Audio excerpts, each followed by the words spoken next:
الحمد لله رب العالمين وصلى الله وسلم على نبينا ومولانا محمد وعلى آله وأصحابه أجمعين اما بعد۔ میرے معزز بھائیوں، دوستوں، بزرگوں، آج 17 رمضان المبارک ہے۔ 17 رمضان المبارک کو اسلام میں بڑی اہمیت اس اعتبار سے بھی حاصل ہے کہ اس 17 رمضان المبارک کو غزوہ بدر سن 2 ہجری میں پیش آیا تھا، جس غزوے نے اسلام کو یو ٹرن دے دیا تھا۔ قرآن کریم نے سورہ انفال میں اس کو یوم الفرقان سے تعبیر فرمایا ہے۔ اس غزوے کی وجہ یہ ہوئی تھی کہ نبی پاک علیہ الصلوۃ نے اپنے صحابہ کو قریش کے ایک تجارتی قافلے پر قبضہ کرنے کا حکم دے کر روانہ فرمایا۔ مقصد اس قافلے کو لوٹنا یا مال و متاع حاصل کرنا نہیں تھا، بلکہ اکنومیکلی اور فائنینشیلی قریش کی کمر توڑنا مقصود تھی، اور وہ قافلہ ابو سفیان کی سرکردگی میں شام سے مکہ کی طرف جا رہا تھا۔ لیکن حضور اکرم صلی اللہ علیہ وسلم نے اس قافلے کی طرف اپنے صحابہ کو بھیجا تو صحیح، مگر اس قافلے کے قائد ابو سفیان کسی طرح بچ نکلنے میں اس وقت کامیاب ہو گئے، اور ساتھ ہی انہوں نے قریش کو یہ پیغام کہلا بھیجا کہ قافلے کی حفاظت اور اس کی نصرت اور اس کی حمایت کے لیے مکہ سے نکل آؤ۔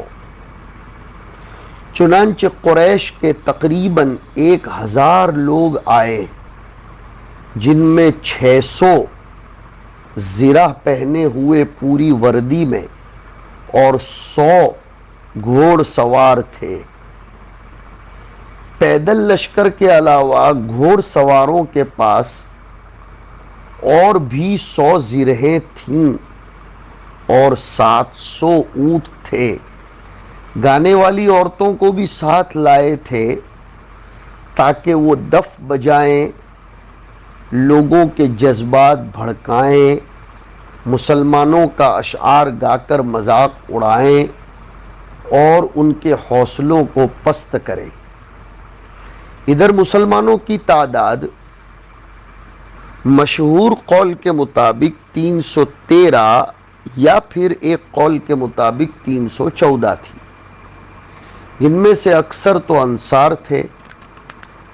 مسلمانوں کے پاس صرف 70 یعنی 70 اونٹ تھے اور 2 یا 3 گھوڑے تھے۔ ایک ایک اونٹ پر باری باری بیٹھتے تھے۔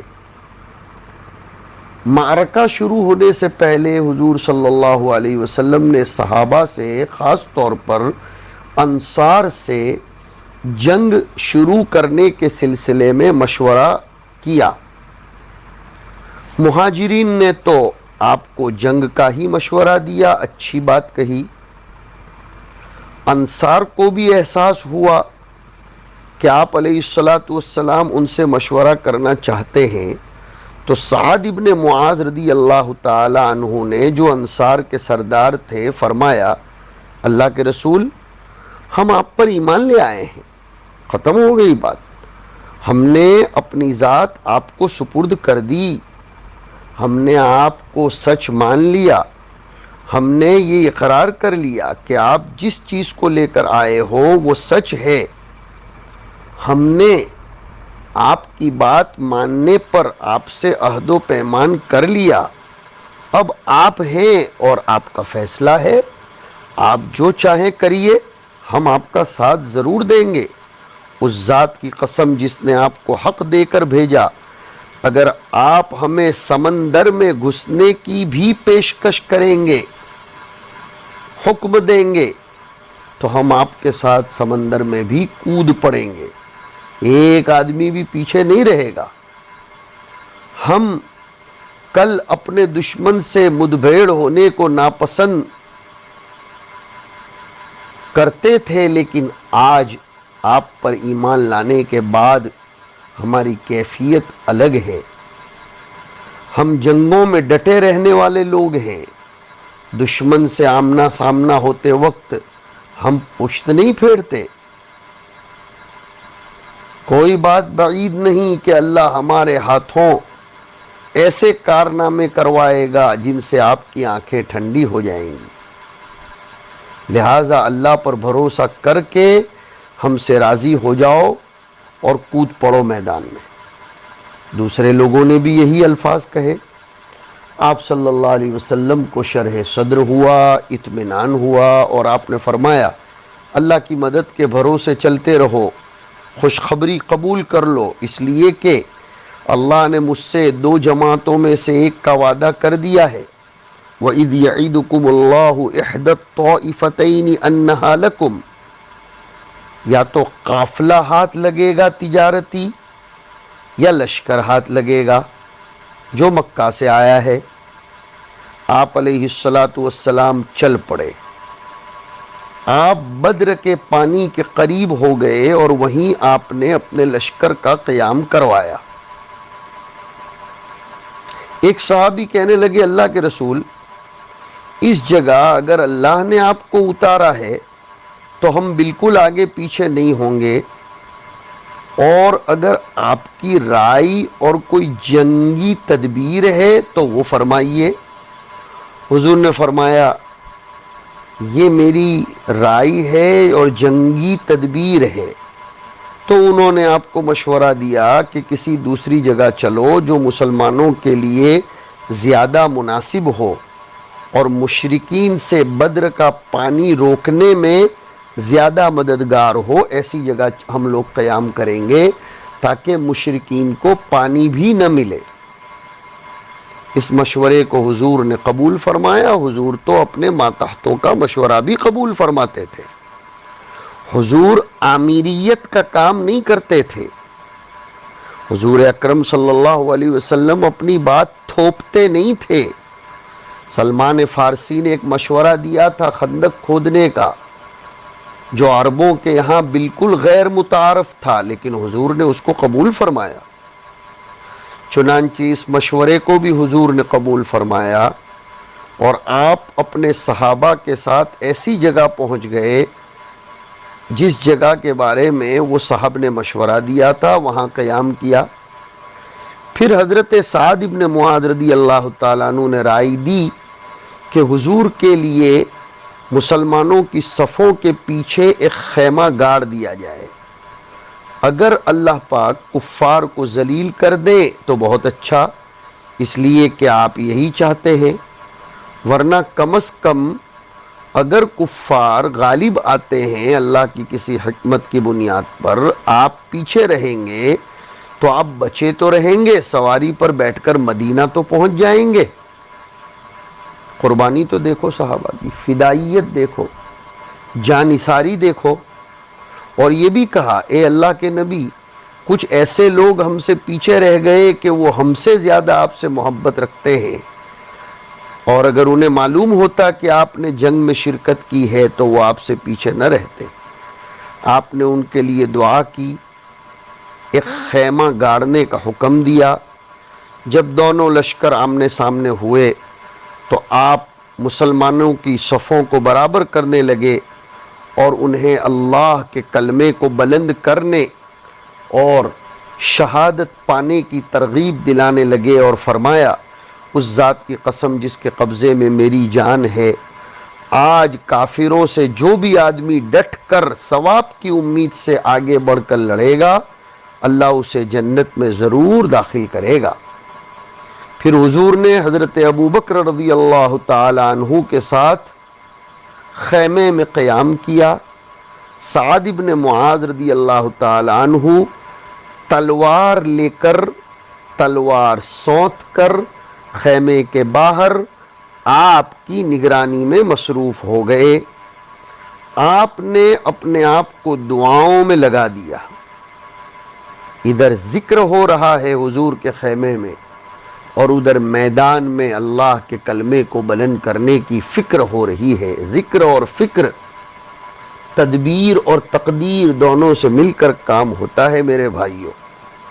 آپ علیہ الصلاۃ والسلام دعا کرتے کرتے یہ بھی فرمانے لگے، اے اللہ، میں تجھ کو تیرے عہد و وعدے کی قسم دیتا ہوں، اگر یہ مومنوں کی چھوٹی سی جماعت ہلاک ہو جائے گی تو زمین میں تیری عبادت کرنے والا کوئی نہیں رہے گا۔ یہ مقام ناس تھا جو حضور فرما رہے تھے۔ لمبا سجدہ فرمایا آپ نے، یہاں تک کہ حضرت ابو بکر کو کہنا پڑا، کفا کا مناشدتک ربک، آپ کے لیے اتنا کافی ہے، اللہ اپنے وعدے کو ضرور پورا کرے گا۔ پھر لڑائی سخت طریقے سے چلی، مسلمانوں کی فتح پر یہ معرکہ ختم ہوا، مسلمان جیت گئے۔ مشرکین کے تقریباً 70 لوگ مارے گئے، ان میں ان کا قائد اور سرغنہ ابو جہل اور دوسرے بھی بہت سے سرداران تھے، اور اتنے ہی لوگ یعنی 70 قیدی بنائے گئے۔ حضور نے تمام مقتولوں کو کنویں میں پھینک دینے کا حکم دیا اور مدینہ واپس آ گئے۔ پھر یہ جو 70 قیدی تھے، ان کے سلسلے میں حضور نے اپنے صحابہ سے مشورہ طلب فرمایا۔ حضرت عمر نے تو فرمایا سب کو قتل ہی کر دو، حضرت ابو بکر نے فدیہ لے کر چھوڑ دینے کا مشورہ دیا۔ حضور نے حضرت ابو بکر کا مشورہ قبول فرمایا اور مشرکوں نے اپنے قیدیوں کا فدیہ ادا کیا۔ بدر کی اس جنگ کے بارے میں اللہ تعالیٰ نے سورہ آل عمران میں بھی کچھ آیتیں ارشاد فرمائی ہیں، جس کا مطلب ہے کہ اللہ نے تو جنگ بدر کے موقع پر ایسی حالت میں تمہاری مدد کی تھی جب تم بالکل بے سر و سامان تھے، وَأَنْتُمْ أَذِلَّةٌ۔ لہذا صرف اللہ کا خوف دل میں رکھو تاکہ تم شکر گزار بن سکو۔ جب بدر کی جنگ میں تم مومنوں سے کہہ رہے تھے کہ کیا تمہارے لیے یہ بات کافی نہیں ہے کہ تمہارا پروردگار 3000 فرشتے اتار کر تمہاری مدد کے لیے بھیجے؟ ہاں، بلکہ اگر تم صبر اور تقوی اختیار کرو اور وہ لوگ اپنے اسی ریلے میں اچانک تم تک پہنچ جائیں تو تمہارا پروردگار 5000 فرشتے تمہاری مدد کے لیے بھیج دے گا، جنہوں نے اپنی پہچان الگ کر کے رکھی ہے۔ اللہ نے یہ انتظام صرف اس لیے کیا تھا تاکہ تمہیں خوشخبری ملے اور اس سے تمہارے دلوں کو اطمینان نصیب ہو، ورنہ فتح تو کسی اور کی طرف سے نہیں، صرف اللہ کے پاس سے آتی ہے، جو مکمل اقتدار کا بھی مالک ہے، تمام تر حکمت کا بھی مالک ہے۔ اور جنگ بدر میں یہ مدد اللہ نے اس لیے کی تاکہ جن لوگوں نے کفر کیا ہے ان کا ایک حصہ کاٹ کر رکھ دے، یا ان کو ایسی ذلت والی شکست دے کہ وہ نامراد ہو کر واپس چلے جائیں۔ اسی طرح حضور نے جو قیدیوں کے سلسلے میں فدیہ قبول کرنے کا مشورہ لیا، اس پر تنبیہ بھی ہوئی، اور اللہ نے فرمایا کہ یہ بات کسی نبی کے شایان شان نہیں ہے کہ اس کے پاس قیدی رہیں جب تک کہ وہ زمین میں دشمنوں کا خون اچھی طرح نہ بہا چکا ہو، جس طرح سے ان کا رعب پوری طرح ٹوٹ جائے گا۔ تم دنیا کا ساز و سامان چاہتے ہو اور اللہ تمہارے لیے آخرت کی بھلائی چاہتا ہے، اور اللہ صاحب اقتدار بھی ہے، صاحب حکمت بھی ہے۔ دیکھو میرے بھائیو، وَأَنْتُمْ أَذِلَّةٌ، تعداد میں کم تھے، لیکن اللہ رب العزت نے زبردست قسم سے فتح دلائی۔ اس سے پتہ چلتا ہے کہ مسلمان اپنی قلت اور اپنی مائنورٹی کی طرف نظر نہ کرے۔ کم من فئۃ قلیلۃ غلبت فئۃ کثیرۃ بإذن اللہ، بہت سی مرتبہ چھوٹی چھوٹی جماعتیں بہت بڑی بڑی جماعتوں پر غالب آ جاتی ہیں، اور حق تعالی شانہ کا فضل ان کے شامل حال ہوتا ہے، اور اس طرح اللہ رب العزت مدد فرماتے ہیں۔ تعداد کی زیادتی، ہتھیاروں کی بہتات سے جنگوں میں فتح نہیں ہوتی۔ فتح و نصرت تو روحانی طاقت کا نتیجہ ہوتی ہے جو لشکر کے پاس ہونی چاہیے۔ اسلامی لشکر کا مقصد سارے غزوات میں یہی ہوتا تھا کہ اپنے صاف ستھرے عقیدے اور بے غبار ایمان کی حفاظت کرے، اور اسی طرح انہیں شہادت کی تمنا اور اللہ کی طرف سے ثواب اور جنت کی خواہش ہوا کرتی تھی۔ اسی طرح وہ لوگ گمراہی، تفرقہ بازی اور فساد سے چھٹکارا چاہتے تھے، جبکہ کفار و مشرکین کا حال یہ تھا کہ وہ خراب عقائد کے مالک تھے، بد اخلاق تھے، اجتماعی علاقوں میں پھوٹ ڈالنے والے اور لذتوں اور شہوتوں میں مست تھے۔ اپنے پرانے عقائد، گزرے ہوئے اجداد اور قلعی کیے ہوئے خداؤں کی خاطر عصبیت کا رویہ ان کے رگ و ریشے میں پیوست تھا۔ ذرا دیکھو، بدر کی جنگ شروع ہونے سے پہلے دونوں لشکروں کا طرز عمل دیکھو۔ مشرکین کی تو یہ خواہش تھی کہ بدر کا معرکہ شروع ہونے سے 3 دن پہلے وہ اس جگہ پہنچ جائیں تاکہ وہاں شراب کا دور چلے، نوجوان عورتیں گانا گائیں، دف بجائیں، اپنے اطراف میں آگ روشن کی جائے تاکہ عرب ان کے اس عمل کو سنتے ہی کانپ جائیں۔ اپنی کامیابی کا مدار وہ ان سب اسباب کو سمجھتے تھے۔ ادھر جہاد سے پہلے مسلمانوں کا حال بھی دیکھو، یہ سب کے سب اپنے دلوں سے اللہ کی طرف متوجہ تھے، اسی کی نصرت کو طلب کر رہے تھے۔ شہادت کی انگڑائیاں ان کے دلوں میں آ رہی تھی، جنت کی خوشبو ان کے مساموں سے ٹکرا رہی تھی۔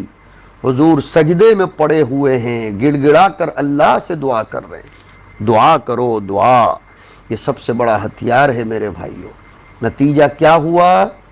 یہی تو ہوا کہ تقوی کے پیکر، اللہ سے مانگنے والے یہ فتح یاب ہو گئے، اور فضول کاموں اور بیکار خرافات میں الجھے ہوئے بازی ہار گئے۔ یہ ہوتا ہے معاملہ۔ اللہ رب العزت کی طرف سے اس کے ذکر، اس سے توبہ، اس سے انابت کی بنیاد پر حق تعالی شانہ زبردست قسم کا فیصلہ فرماتے ہیں۔ آپ مسلمان اور غیر مسلمان جنگ بازوں کے درمیان تقابل کرو گے تو آپ سب سننے والوں کو احساس ہوگا کہ مشرکین ان معرکوں میں مسلمانوں کے مقابلے میں کئی گنا تھے، اس کے باوجود فتح اور جیت مسلمانوں کا مقدر بنی۔ یہاں تک کہ احد اور حنین کو بھی دیکھو تو ان میں مسلمانوں ہی کو فتح ہوئی۔ اگر ان دونوں غزووں میں مسلمانوں سے حضور کی بات سے اجتہادی غلطی کا صدور نہ ہوتا تو جیت تو مسلمانوں کی تھی۔ ایک سبق ہمیں یہ بھی ملتا ہے کہ اگر فوج میں موجود سپاہی جنگ کرنے اور دشمنوں کا صفایا کرنے کے لیے خوشی خوشی راضی ہوں تو قائد اپنے منصوبے کو بہتر طریقے پر انجام دے سکتا ہے اور اسے فتح و نصرت کا یقین جیسا ہو جاتا ہے۔ ایک سبق یہ بھی ملتا ہے کہ قائد اور لیڈر کے لیے ضروری ہے کہ اگر اس کی فوج خوشی خوشی لڑنے پر راضی نہ ہو اور وہ فی الوقت اپنی مصلحت کی بنیاد پر جنگ کے لیے تیار نہ ہو تو لڑنے پر زبردستی مجبور نہ کرے، جیسے حضور نے غزوہ بدر سے پہلے صحابہ سے مشورہ کیا۔ اسی طرح ایک سبق یہ بھی ملتا ہے کہ لشکر کا اپنے سپہ سالار کی زندگی بچانے میں احتیاطی تدبیر اختیار کرنا ایک ایسا عمل ہے جس سے معرکے اور دعوت کی فتح یقینی ہو جاتی ہے۔ سپہ سالار کو لشکر کی یہ پیشکش قبول کر لینا چاہیے، اس لیے کہ سپہ سالار اور داعی کی زندگی کی بقا اس پر ہی تو دعوت کی بقا منحصر ہے۔ دعوت ختم ہو جائے گی تو معرکے کی شکست کے مواقع بہت زیادہ بڑھ جاتے ہیں۔ معرکہ بدر میں دیکھو کہ حضور اپنے لیے خیمہ بنانے پر راضی ہو گئے، تکلف نہیں فرمایا۔ اسی طرح غزوہ احد اور حنین وغیرہ میں سچے پکے مسلمان مرد اور عورت کس طرح حضور کے ارد گرد گھیرا ڈالے کھڑے تھے، دشمنوں کے تیروں سے خود کو درمیان میں ڈال کر آپ کو بچا رہے تھے۔ آپ نہایت بہادر تھے، اللہ کی مدد آپ کے ساتھ شامل حال تھی، پھر بھی آپ کا ان سب کو اس حرکت سے نہ روکنا دلالت کرتا ہے کہ لشکر کو ایسی پیشکش قبول کر لینی چاہیے۔ آپ علیہ السلام نے ان کو روکا تو نہیں بلکہ ان کے بارے میں تعریفی کلمات کہے۔ اللہ تعالیٰ نے ان معرکوں میں اپنے سچے مومن بندوں کی مدد اپنی طرف سے خصوصی لشکر بھیج کر فرمائی۔ یہ ایک بہت بڑی بات ہے۔ غزوہ بدر میں، غزوہ احزاب میں اللہ نے سخت آندھیاں بھیجی، مومنین برابر اللہ کے راستے میں سر بکف رہے، اللہ انہیں کیسے تنہا چھوڑتا؟ اس کا وعدہ ہے وَكَانَ حَقًّا عَلَيْنَا نَصْرُ الْمُؤْمِنِينَ۔ اس دور میں بھی اللہ تعالیٰ اپنے لشکر کو بھیج کر، فرشتوں کو بھیج کر، ہواؤں کو اور پانی کے سیلاب کو بھیج کر اپنے ولیوں کی مدد کرتا ہے، بشرطے کہ بندے اس کے ولی بن جائیں۔ اسی طرح ایک سبق یہ بھی ملتا ہے کہ ایک سچے داعی کو ہمیشہ اس کی فکر ہونی چاہیے کہ دشمن کسی طرح بھی ہدایت قبول کر لے، انہیں غور و فکر کا موقع دیا جانا چاہیے کہ اللہ ان کے دلوں میں نور ہدایت داخل کر دے۔ آپ علیہ السلام بدر کے دن قیدیوں سے فدیہ لینے کی رائے کی طرف کیوں مائل تھے؟ اصل میں آپ کو یہ امید تھی کہ اللہ انہیں ہدایت سے نوازیں گے اور ان کی ذریت میں اللہ اور اس کے رسول کے ماننے والے اور اس کے دین کے متوالے پیدا ہوں گے۔ اب یہ بات کہ قرآن نے آپ کو تنبیہ کیوں کی، تو اصل وہاں حالات کی مناسبت سے اسلام کی دوسری مصلحت پیش نظر تھی۔ قرآن اللہ کے دشمنوں اور فتنوں گمراہیوں کے سرغنوں اور علم برداریوں کا صفایا چاہتا تھا، علم برداروں کا۔ اگر بدر میں قیدی قتل کر دیے جاتے تو قریش اپنے سرداروں اور مسلمانوں کے خلاف فتنے کی آگ روشن کرنے والوں کا بدلہ اور زیادہ جوش و خروش کے ساتھ لیتے۔ حضور نے جو فدیہ قبول کیا، اس سلسلے میں ایک بات یہ بھی ہے کہ آپ کے چچا عباس رضی اللہ تعالیٰ عنہ قیدیوں میں شامل تھے، اور وہ آپ کے اسلام کے اعلان سے پہلے حضرت عباس نے آپ کی خوب مدد کی تھی، آپ کے ساتھ عقبہ ثانیہ کی بیعت میں چپکے شریک بھی ہوئے تھے، نیز وہ قریش کی ہر سکریسی اور خفیہ پالیسی سے آپ کو باخبر کرتے تھے۔ اس لیے آپ قلباً و باطناً اسلام لا چکے تھے۔ حضرت عباس ظاہر میں اس کا اظہار نہیں کیا تھا۔ اب یہ کیسے ممکن کہ آپ ان کو مومن ہوتے ہوئے قتل کر دیں، اور اگر حضرت عباس مسلمان ہوں اور آپ ان کو الگ کر دیتے تو آپ مسلمان کے قتل کے حرام ہونے کے سلسلے میں اپنی شریعت کی مخالفت کرتے، اور اگر وہ مشرک ہوں تو شریعت تو پھر قریبی اور اجنبیوں میں فرق نہیں کرتی۔ چہ جائے کہ اس بات کا یقین ہو کہ یہ شخص اسلام اور اس کے رسول کی دشمنی میں ان سے جنگ کرنے تک پر آمادہ ہے، اور اگر آپ ان قیدیوں کو قتل فرما دیتے تو مشرکین و منافقین اس کے ذریعے آپ کی ذات اقدس پر انگلیاں اٹھاتے اور اس بات کو تسلیم کرنے تیار نہ ہوتے۔ آپ بہت زیادہ نیک طبیعت تھے، اس کو وہ قبول نہ کرتے، بلکہ وہ تو کہتے نفس کی خواہشات پر عمل کرتے ہیں، اس میں دعوت کی کوئی مصلحت نہ رہ جاتی۔ اس سے پتہ چلتا ہے کہ حضور نے ان مصلحتوں کی بنیاد پر فدیہ لے کر چھوڑنے کا فیصلہ فرمایا تھا۔ تو آپ علیہ السلام نے مصلحتوں پر دھیان دیا۔ آپ علیہ السلام بدر میں وہ جو مشورہ قبول فرمائے اور حباب ابن منذر کی اختیار کردہ جگہ پر تشریف لے گئے، اسی طرح آپ نے خیبر میں بھی ان کی رائے پر عمل کیا۔ یہ ایسی سنت ہے جس میں ان ظالم اور جابر حکمرانوں کے لیے سبق ہے جو اپنے ماتحتوں پر اپنی رضامندی تھوپتے ہیں اور اپنے ماتحتوں کی رضامندی اور ارادے کے بغیر زبردستی اپنا حکم لاگو کرتے ہیں اور سمجھتے ہیں ہم بہت عقل مند اور صاحب بصیرت ہیں۔ اس لیے رعایا کا ارادہ ہمارے سامنے کوئی معنی نہیں رکھتا۔ ہم اتنے دور اندیش ہیں کہ ہمیں عقل مندوں اور مفکرین سے مشورہ لینے کی کوئی ضرورت نہیں، جبکہ حضور کو اللہ نے سب سے اعلیٰ صفات عقل، فراست وافر مقدار میں عنایت کی تھی، پھر بھی حضور اکرم صلی اللہ علیہ وسلم نے مشورہ لیا۔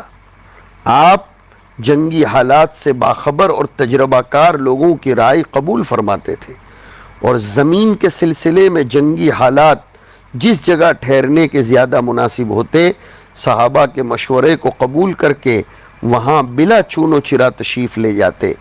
جن امور میں وحی نہ آتی آپ ان میں صحابہ کے مشورے کو قبول فرماتے۔